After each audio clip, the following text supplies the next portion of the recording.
Hello ಗೆಳೆಯರೇ, welcome to my channel. ಈ ಕತೆ ನಿಮಗೆ ಇಷ್ಟ ಆದರೆ ನಮ್ಮ ಚಾನಲ್ನ ಲೈಕ್ ಮಾಡಿ, ಸಬ್ಸ್ಕ್ರೈಬ್ ಮಾಡಿ ಹಾಗೂ ಶೇರ್ ಮಾಡಿ. ಪಕ್ಕದಲ್ಲಿರೋ ಬೆಲ್ಲೈಕನ್ನ ಪ್ರೆಸ್ ಮಾಡಿ. ಈಗ ಕತೆಗೆ ಬರೋಣ. ಈ ಕತೆ ಕೇಳುವುದಕ್ಕಿಂತ ಓದೋದ್ರಲ್ಲೇ ಮಜಾ ಜಾಸ್ತಿ ಇರುತ್ತೆ. ಹಾಗಾಗಿ ಈ ವಿಡಿಯೋದ ಆಡಿಯೋನ ನೀವು ಮ್ಯೂಟ್ ಮಾಡಿ ಓದಬಹುದು. ದೆಹಲಿಯಲ್ಲಿ ಒಬ್ಬ ಕಡು ಬಡವನಿದ್ದನು. ಆ ಬಡವನಿಗೆ ಸುಂದರವಾದ 8 ವರ್ಷದ ಒಬ್ಬಳು ಮಗಳಿದ್ದಳು. ಆ ಬಡವನಿಗೆ ದಿನನಿತ್ಯದ ಹೊಟ್ಟೆಪಾಡಿಗೆ ತಾಪತ್ರಯವಾಗುತ್ತಿತ್ತು. ಅವನು ಹಸಿವೆಯನ್ನು ಹೇಗಾದರೂ ಸಹಿಸಿಕೊಂಡು ಇದ್ದು ಬಿಡುತ್ತಿದ್ದನು. ಆದರೆ ತನ್ನ ಮಗಳು ಹಸಿವೆಯಿಂದ ಒದ್ದಾಡುವುದನ್ನು ಅವನಿಗೆ ನೋಡಲಾಗುತ್ತಿರಲಿಲ್ಲ. ಆದ್ದರಿಂದ ಅವನು ಹೇಗೋ ಕಷ್ಟಪಟ್ಟು ಸಂಪಾದಿಸಿ ಒಂದಿಷ್ಟು ತಂದು ಮಗಳ ಹೊಟ್ಟೆಗೆ ಹಾಕುತ್ತಿದ್ದನು. ಆದರೆ ಅವನು ತರುತ್ತಿದ್ದ ಆಹಾರದಿಂದ ಮಗಳ ಹೊಟ್ಟೆ ಪೂರ್ಣ ತುಂಬುತ್ತಿರಲಿಲ್ಲ. ಆದರೂ ಮಗಳು ತಂದೆಯ ಬಡತನವನ್ನು ಅರ್ಥ ಮಾಡಿಕೊಂಡು ಇದ್ದುದರಲ್ಲಿಯೇ ತೃಪ್ತಿಪಡುತ್ತಿದ್ದಳು. ಒಂದು ದಿನ ಆ ಬಡವನ ಮಗಳು ದಾರಿಯಲ್ಲಿ ಸಾಗಿ ಹೋಗುತ್ತಿದ್ದಾಗ ಮೋಸಗಾರನೊಬ್ಬನು ಅವಳನ್ನು ನೋಡಿದನು. ಅವಳ ಸುಂದರತೆಯನ್ನು ಕಂಡು ಅವನಲ್ಲಿ ದುರಾಲೋಚನೆ ಉದ್ಭವಿಸಿತು. ಅವನು ಕೂಡಲೇ ಆ ಹುಡುಗಿಯ ಬಳಿಗೆ ಹೋಗಿ ತನ್ನ ಮಾತಿನ ಮೋಡಿಯಿಂದ ಅವಳನ್ನು ಮರುಳು ಮಾಡಿ ತನ್ನ ಮನೆಗೆ ಕರೆದುಕೊಂಡು ಹೋಗಿ ಗುಪ್ತವಾಗಿರಿಸಿದನು. ತನ್ನ ಮಗಳು ಕತ್ತಲಾದರೂ ಹಿಂತಿರುಗಿ ಬಾರದೆ ಇದ್ದುದರಿಂದ ಕಳವಳಗೊಂಡ ಬಡವನು ಮಗಳಿಗಾಗಿ ಎಲ್ಲೆಲ್ಲಿಯೋ ಹುಡುಕಾಡಿದನು. ಆದರೆ ಅವನಿಗೆ ಮಗಳು ದೊರೆಯಲಿಲ್ಲ. ಅನೇಕ ದಿನಗಳವರೆಗೆ ಎಡಬಿಡದೆ ಹುಡುಕಾಡಿದ ಬಡವನು ಕೊನೆಗೆ ದುಃಖದಿಂದ ನಿರಾಶೆಗೊಂಡು ಮನೆಗೆ ಹಿಂತಿರುಗಿದನು. ಬಡವನ ಮಗಳನ್ನು ಕರೆದುಕೊಂಡು ಹೋಗಿದ್ದ ಮೋಸಗಾರನು ಅನೇಕ ದಿನಗಳವರೆಗೆ ಒಳ್ಳೆಯ ಆಹಾರವನ್ನು ಕೊಟ್ಟು ಒಳ್ಳೆಯ ಬಟ್ಟೆ ಬರೆಗಳನ್ನು ಹೊಲಿಸಿ ಕೊಟ್ಟನು. ಇದರಿಂದಾಗಿ ಮೊದಲೇ ಸುಂದರಿಯಾಗಿದ್ದ ಆ ಹುಡುಗಿ ಅದ್ವಿತೀಯ ಸುಂದರಿಯಾಗಿ ಕಂಗೊಳಿಸತೊಡಗಿದಳು. ಎಲ್ಲರೂ ಅವಳ ಸೌಂದರ್ಯವನ್ನು ಕಂಡು ಪ್ರಶಂಸೆಗೊಳಿಸಿದರು. ಒಂದು ದಿನ ಆ ಮೋಸಗಾರನು ಆ ಬಡವನ ಪುತ್ರಿಯನ್ನು ಅಲ್ಲಿನ ಪ್ರಸಿದ್ಧ ವೇಶ್ಯೆಯೊಬ್ಬಳ ಬಳಿಗೆ ಕರೆದುಕೊಂಡು ಹೋಗಿ ಅವಳಿಂದ ಅನೇಕ ಸಾವಿರ ರೂಪಾಯಿಗಳನ್ನು ಪಡೆದುಕೊಂಡು ಅವಳನ್ನು ಮಾರಿಬಿಟ್ಟನು. ವೇಶ್ಯೆಗೆ ಸಾಕಷ್ಟು ವಯಸ್ಸಾಗುತ್ತಾ ಬಂದಿತ್ತು. ತನ್ನ ಮುಂದಿನ ಜೀವನ ಈ ಹುಡುಗಿಯಿಂದ ಸುಖವಾಗಿ ಕಳೆಯುತ್ತೇನೆಂಬ ನಂಬಿಕೆಯಿಂದ ಆ ವೇಶ್ಯೆ ಆ ಹುಡುಗಿಯನ್ನು ಚೆನ್ನಾಗಿ ನೋಡಿಕೊಳ್ಳತೊಡಗಿದಳು. ಬಡತನದಿಂದ ನೊಂದು ಬೆಂದಿದ್ದ ಆ ಹುಡುಗಿ ಸುಖ ಜೀವನದಲ್ಲಿ ತನ್ನ ತಂದೆಯನ್ನು ಮರೆತು ಆ ವೇಶ್ಯೆಯನ್ನೇ ತನ್ನ ತಾಯಿ ಎಂದು ಭಾವಿಸಿ ಅವಳು ಹೇಳಿದಂತೆ ಕೇಳಿಕೊಂಡು ನೆಮ್ಮದಿಯಿಂದ ಇರತೊಡಗಿದಳು. ಆ ವೇಶ್ಯೆಯು ಆ ಹುಡುಗಿಗೆ ನರ್ತನ, ಗಾಯನ, ರಸಿಕತೆ ಮತ್ತು ಒನಪು ವಯ್ಯಾರಗಳ ಶಿಕ್ಷಣವನ್ನು ಕೊಡತೊಡಗಿದಳು. ಆ ಹುಡುಗಿಗೆ ಈ ವಿದ್ಯೆಗಳೆಲ್ಲ ಬಹು ಸುಲಭವಾಗಿ ಬಂದವು. ಅನೇಕ ವರ್ಷಗಳು ಉರುಳಿದವು. ಈಗ ಹುಡುಗಿ ಸುಂದರ ಯುವತಿಯಾದಳು. ದೆಹಲಿಯಲ್ಲಿ ಪ್ರಸಿದ್ಧ ನರ್ತಕಿ ಎಂದು ಹೆಸರು ಗಳಿಸಿದಳು. ಇವಳ ನರ್ತನವನ್ನು ನೋಡಲು, ಗಾಯನವನ್ನು ಕೇಳಲು ದಿಲ್ಲಿಯ ಸಿರಿವಂತರು ಆ ವೇಶ್ಯೆಯ ಮನೆಗೆ ಬರತೊಡಗಿದರು. ದಿನೇ ದಿನೇ ಅವಳ ಕೀರ್ತಿ ಎಲ್ಲ ಕಡೆ ಹರಡತೊಡಗಿತು. ಒಂದು ಬಾರಿ ಓರ್ವ ಸರದಾರನ ಮಗಳ ಸಂದರ್ಭದಲ್ಲಿ ಈ ಹುಡುಗಿಯ ಸಾರ್ವಜನಿಕ ನೃತ್ಯ ಪ್ರದರ್ಶನದ ಏರ್ಪಾಟು ಆಗಿತ್ತು. ಎಲ್ಲ ಜನಗಳು ಅವಳ ನೃತ್ಯವನ್ನು ನೋಡಲು ಕುತೂಹಲದಿಂದ ಆಗಮಿಸಿದರು. ಆ ಹುಡುಗಿಯ ತಂದೆಯೂ ಸಹ ಅಲ್ಲಿಗೆ ಬಂದಿದ್ದನು. ಅವಳ ನೃತ್ಯವನ್ನು ನೋಡಿ ಗಾಯನವನ್ನು ಕೇಳಿದ ಆ ಬಡವನಿಗೆ ತನ್ನ ಮಗಳು ಜ್ಞಾಪಕ ಬಂದಿತು.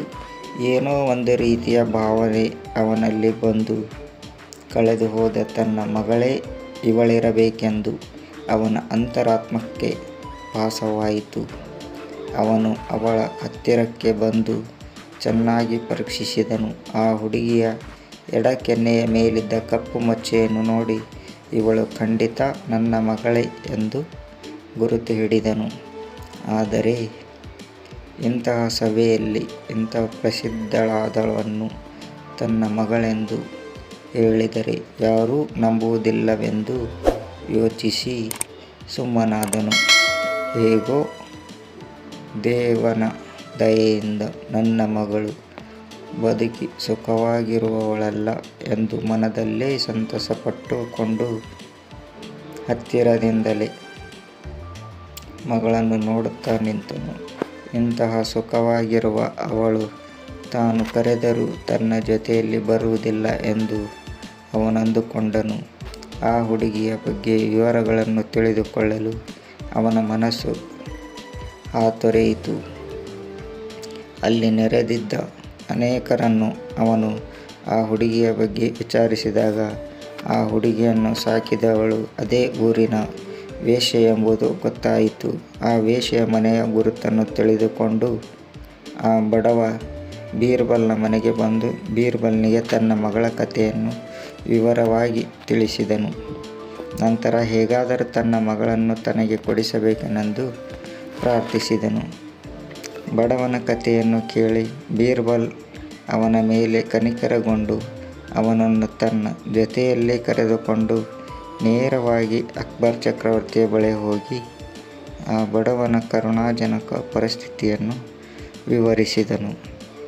ಅಕ್ಬರ್ ಎಲ್ಲ ವಿಷಯವನ್ನು ಅರಿತು ನಂತರ ತನ್ನ ಸೇವಕನೊಬ್ಬನನ್ನು ಕರೆದು ಆ ವೇಶ್ಯೆಯನ್ನು ಮತ್ತು ಅವಳ ಸಾಕು ಮಗಳನ್ನು ತನ್ನ ಬಳಿಗೆ ಕರೆದುಕೊಂಡು ಬರುವಂತೆ ಆಜ್ಞಾಪಿಸಿದನು.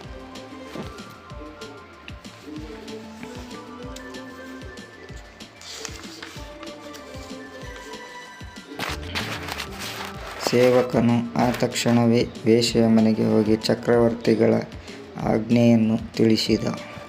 ವೇಶ್ಯೆಗೆ ಒಂದು ರೀತಿಯ ಗಾಬರಿ ಮತ್ತು ಸಂದೇಹ ಉಂಟಾಯಿತು. ಆದರೂ ಚಕ್ರವರ್ತಿಗಳ ಆಜ್ಞೆಯನ್ನು ಧಿಕ್ಕರಿಸದೆ ಒದಗಬಹುದಾದಂಥ ತೊಂದರೆಯನ್ನು ಊಹಿಸಿಕೊಂಡು ತನ್ನ ಸಾಕು ಮಗಳನ್ನು ಒಳಕೋಣೆಗೆ ಕರೆದುಕೊಂಡು ಹೋಗಿ, ಮಗಳೇ, ಚಕ್ರವರ್ತಿಗಳು ನಿನ್ನನ್ನು ಯಾರ ಮಗಳೆಂದು ಕೇಳಿದರೆ ನೀನು ನನ್ನ ಮಗಳೆಂದು ಧೈರ್ಯವಾಗಿ ಹೇಳು. ನಿನ್ನ ತಂದೆ ಯಾರೆಂದು ಕೇಳಿದರೆ ನನಗೆ ತಿಳಿಯದೆಂದು ಹೆದರದೆ ಹೇಳು ಎಂದು ಹೇಳಿದಳು. ಅವಳು ಹಾಗೆ ಉತ್ತರಿಸುತ್ತೇನೆಂದು ಒಪ್ಪಿಕೊಂಡಳು.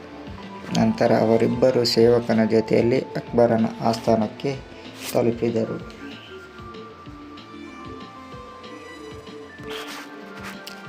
ಸಿಂಹಾಸನದ ಮೇಲೆ ಆಸೀನರಾಗಿದ್ದ ಅಕ್ಬರ್ ಚಕ್ರವರ್ತಿ ಆ ವೇಶ್ಯೆ ಮತ್ತು ಅವಳ ಸಾಕು ಮಗಳನ್ನು ಪರೀಕ್ಷಾರ್ಹ ದೃಷ್ಟಿಯಿಂದ ನೋಡಿ ನಂತರ ಬೀರ್ಬಲ್ಗೆ ಸಂಕೇತ ಮಾಡಿದನು. ಆಗ ಬೀರ್ಬಲನು ಆ ವೇಶ್ಯೆಯನ್ನು ಉದ್ದೇಶಿಸಿ, ಈ ಹುಡುಗಿ ಯಾರ ಮಗಳು ಎಂದು ಪ್ರಶ್ನಿಸಿದನು. ಪ್ರಭು, ಇವಳು ನನ್ನ ಮಗಳೇ ಎಂದು ವೇಶ್ಯೆ ನುಡಿದಳು. ಚಕ್ರವರ್ತಿಗಳ ಮುಂದೆ ನೀನು ಸುಳ್ಳು ಹೇಳಿದರೆ ಶಿಕ್ಷೆ ಏನಾಗಬಹುದು ನಿನಗೆ ಗೊತ್ತೇ ಇರಬೇಕು. ಆದ್ದರಿಂದ ನಾನು ಕೇಳುವುದಕ್ಕೆ ಸತ್ಯವಾದ ಉತ್ತರವನ್ನು ಕೊಡು. ಇವಳು ನಿನ್ನ ಸ್ವಂತ ಮಗಳೇ ಅಥವಾ ಸಾಕು ಮಗಳು ಎಂದು ಗಂಭೀರ ಸ್ವರದಲ್ಲಿ ಕೇಳಿದ ಬೀರ್ಬಲ್. ಪ್ರಭು, ಇವಳು ನಾನು ಹಡೆದ ಮಗಳಲ್ಲ, ಸಾಕು ಮಗಳು ಎಂದಳು ವೇಶ್ಯೆ. ಇವಳ ತಂದೆ ಯಾರೆಂದು ನಿನಗೆ ತಿಳಿದಿದೆಯೇ? ಇವಳ ತಂದೆ ಓರ್ವ ಸನ್ಯಾಸಿ, ಅವನೇ ಈ ಹುಡುಗಿಯನ್ನು ನನಗೆ ಮಾರಿ ಹೋದ ಎಂದಳು ವೇಶ್ಯೆ. ನಂತರ ಬೀರ್ಬಲ್ ಆ ಹುಡುಗಿಯನ್ನು ಉದ್ದೇಶಿಸಿ, ನಿನ್ನ ತಂದೆ ಯಾರೆಂದು ನಿನಗೆ ಗೊತ್ತೇನಮ್ಮ ಎಂದು ಕೇಳಿದಳು. ಪ್ರಭು, ಈಕೆಯೇ ನನ್ನನ್ನು ಪೋಷಿಸಿದವರು ಎಂದೇ ಇವಳೇ ನನ್ನ ತಾಯಿ ಎಂದು ತಿಳಿದಿದ್ದೇನೆ. ನನ್ನ ತಂದೆ ಯಾರೆಂಬುದು ನನಗೆ ತಿಳಿಯದು ಎಂದಳು ಹುಡುಗಿ. ಆನಂತರ ಬೀರ್ಬಲ್ ವೇಶ್ಯೆಯನ್ನು ಉದ್ದೇಶಿಸಿ, ಈ ನಿನ್ನ ಸಾಕು ಮಗಳ ಹೆಸರೇನು ಎಂದು ಕೇಳಿದ. ಇವಳ ಹೆಸರು ಗೌರಿ ಎಂದಳು ವೇಶ್ಯೆ.